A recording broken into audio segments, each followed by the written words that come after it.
a push. For the first 29 years of his life, Scott Chant lived for every moment. We never saw him. He was always out with friends. He loved being outdoors, loved surfing, kayaking. But a tick bite in northern New South Wales turned his world upside down. The symptoms of Lyme disease, like extreme pain and fatigue, started almost immediately. Yeah, it was huge because everything that he loved to do, he couldn't do anymore. He couldn't go outside because of the medication he was on. It made him more susceptible to burning from the sun. He didn't even have the energy to do it, though, if he wanted to. Lyme disease is spread by ticks in the US, Europe and Asia. But there's no proof ticks which spread Lyme exist in Australia, so doctors are reluctant to diagnose it. One of the worst times was he was really sick, and I think we had a resident psychologist sit down with the family and just say, look, stop encouraging this, stop telling him he's sick. That was after the second suicide attempt. You don't know how to react to that. It's sort of, you don't know if you have any hope at all. Testing for Lyme disease is notoriously difficult, often delivering inconsistent results. Yet hundreds of Australians, like Scott, are convinced they have it.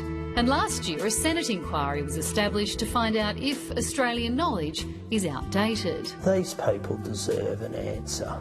They deserve to have help. They're our fellow Australians. Scott made this desperate submission to the inquiry in January. It was the most horrific feeling I've ever felt. I didn't know it was humanly possible to feel like this, and it was getting worse and worse with each passing day. A month later, he took his own life.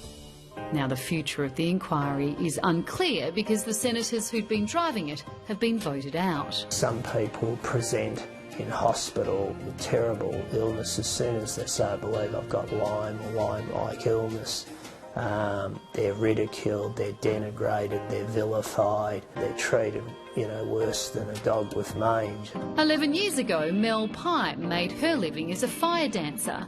Then she got sick, and the pain, convulsions, migraines and fatigue took too much of a toll. Yeah, dancing's everything to me, sorry. I still consider myself to be a dancer now, even though I haven't been able to move or do anything. I just kind of live, eat and breathe it. It's just has been my whole reason for being. Mel was only diagnosed when she sent her blood to the US for testing. She'd seen dozens of doctors in Australia who didn't take her seriously. They think you're crazy, you're an idiot, or you're some kind of alien, or that your problems are just too complex and they can't deal with them. Mel's raising money for treatment in Germany. She wants the inquiry to finish its work, so one day people like her may be able to get care closer to home. I hope that this inquiry will continue on to give all of us Lyme sufferers here in Australia hope and something to hold on to, and to keep, to keep us fighting every day. But Dr. Jeff Chato says he's seen a patient who almost died while being treated for Lyme disease when he didn't have it. The child got a almost fatal overwhelming infection from bowel bacteria, which is a complication of too much prolonged use of antibiotics. Scott Chant's family hopes his submission to the inquiry wasn't in vain, and that some of the new senators will take up the fight. He just really outlined his suffering and everything he'd been through, and it just gives you a really true insight into what he went through for the last 3 years. And part of me is so happy that he's not suffering anymore. We miss him more than anything.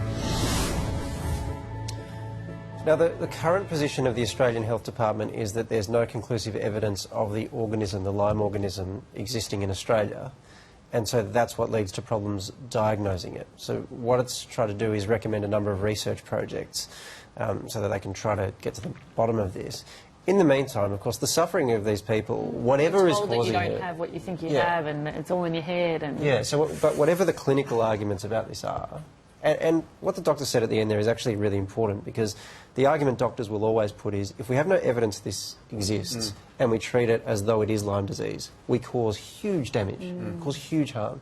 So I think doctors are being really sincere about this, but of course that doesn't mean that the suffering of these people isn't real, and the psychological suffering as well isn't real. So if you're in that position and you need any help in times of crisis, then contact Lifeline on 13 11 14.